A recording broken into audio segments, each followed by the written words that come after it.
किसी भी ध्यान करने वाले व्यक्ति के लिए जो सबसे बड़ी चुनौती होती है वो यही होती है, उसके भटकाव की संभावना बहुत ज्यादा होती है, क्योंकि बहुसंख्यक लोग इस रास्ते पर आते ही हैं असफलता, दुख और कष्ट की वजह से।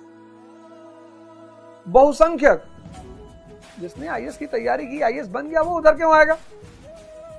वो तो निकल गया, अब तो उसके इंद्रियों की, मन की सारी पूर्ति होगी, इंद्रिय विषय संयोग के सारे साधन उपलब्ध हो गए, अब वो इधर क्यों आएगा? कि इतनी प्यारी किताब यथार्थ गीता इतने सरलतम ढंग से इस महाभारत की व्याख्या, जो आपको परम भोग, हमको भी पहले लगता था यार कि ऐसा क्या मिल जाएगा, ये मैं आपको बताऊं। जय हिंद फ्रेंड्स, गुरुदेव भगवान की चरणों में सादर प्रणाम, सादर वंदन, सादर चरण स्पर्श। गुरु गोविंद दो खड़े काके लागू पाए, और बलिहारी गुरु आपने गोविंदियो बताए। तो पिछले अध्यायों में मैंने आपसे चर्चा की कि भजन से बुद्धि का विकास होगा, ब्रह्म विद्या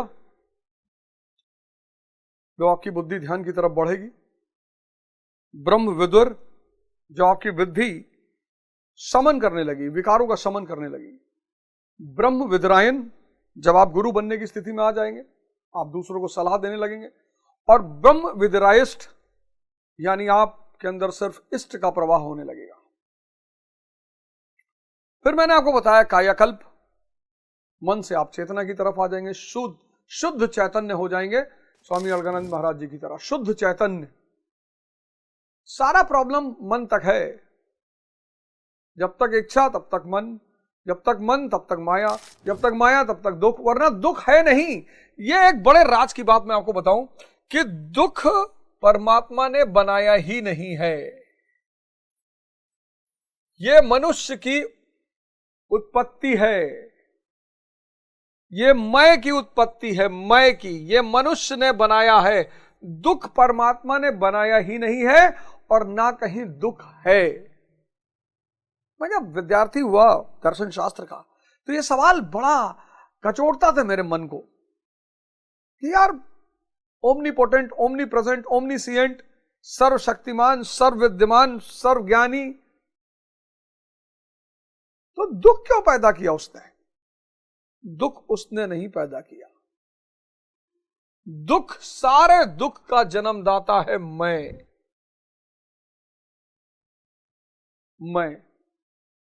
असत्य है, ये है ही नहीं। अब न वो हलाकू है और न उसके साथी हैं, जंगजू वो पोरस है और न उसके हाथी हैं। वक्त ने जमाने को क्या समा दिखा डाला, अच्छे अच्छे रुस्तम को खाक में मिला डाला।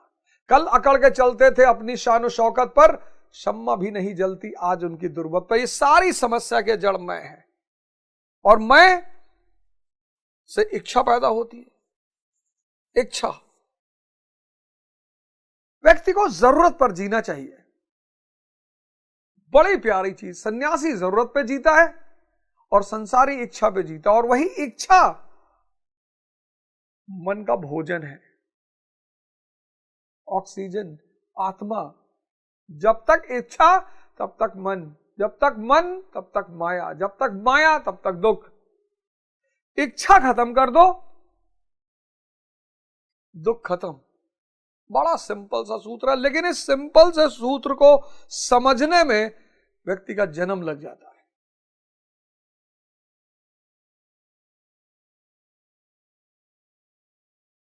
कायाकल्प मैंने आपको बताया, मन से चैतन्य की यात्रा, और पूरा सब कुछ परिवर्तित, बुद्ध बन गए आप।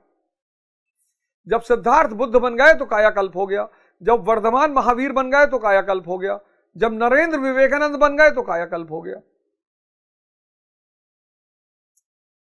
यज्ञ ही कर्म है, वो होश का साधना ही कर्म है, और कोई कर्म ही नहीं है।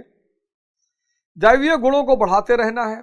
ध्यान भजन यज्ञ शुरू होगा, दैवीय संपदा बढ़ने लगेगी, करुणा बढ़ने लगेगी, अहिंसा बढ़ने लगेगी,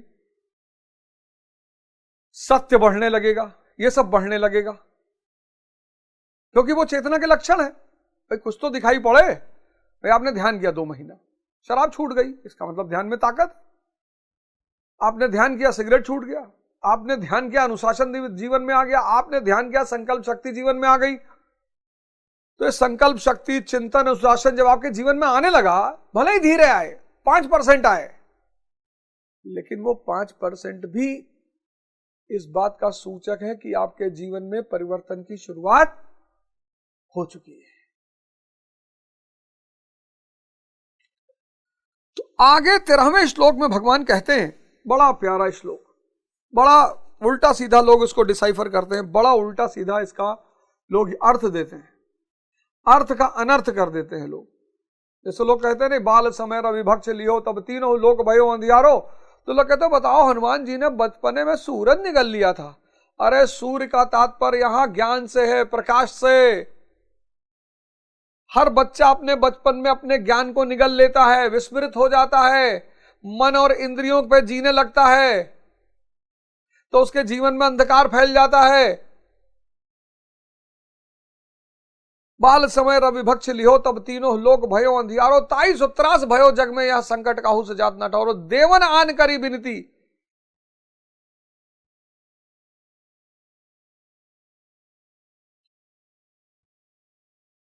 हनुमान जी को कोई कमी है? अगर इस देश का हर युवा हनुमान जी बन जाए, नहीं है मर्सिडीज उनके पास, नहीं है सोने का महल, भगवान राम पास में है। जब जिस चीज की जरूरत पड़ेगी वो उनके पास आ जाएगा, क्योंकि भगवान साक्षात है ना।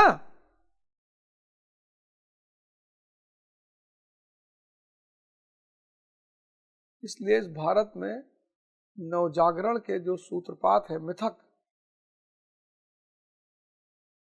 इस भारत में जो नवजागरण के पितामह है, रेनेसांस के पितामह है, वह हनुमान जी।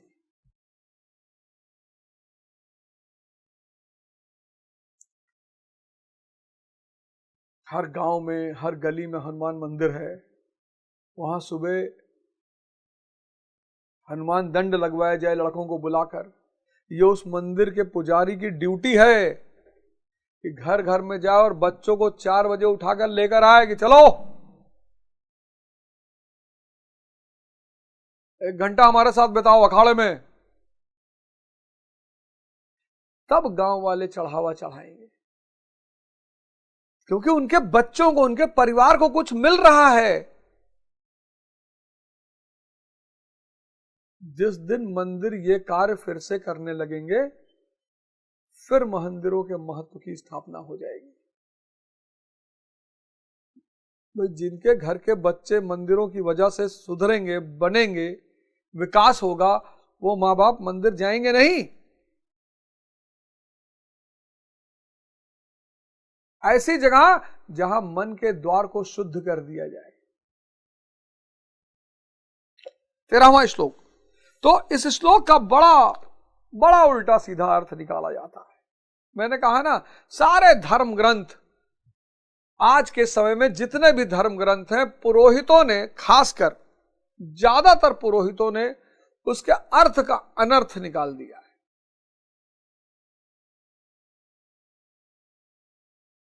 और वही आज समाज में संशय और संकट दोनों का कारक है।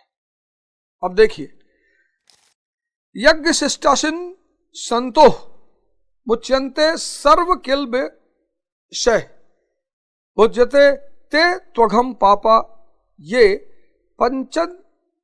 पचन्त्यम कारणात्। यज्ञ से बचे हुए अन्न को खाने वाले संत जन सब पापों से मुक्त हो जाते हैं। अब यहां यज्ञ का मतलब क्या है? यहां यज्ञ का मतलब है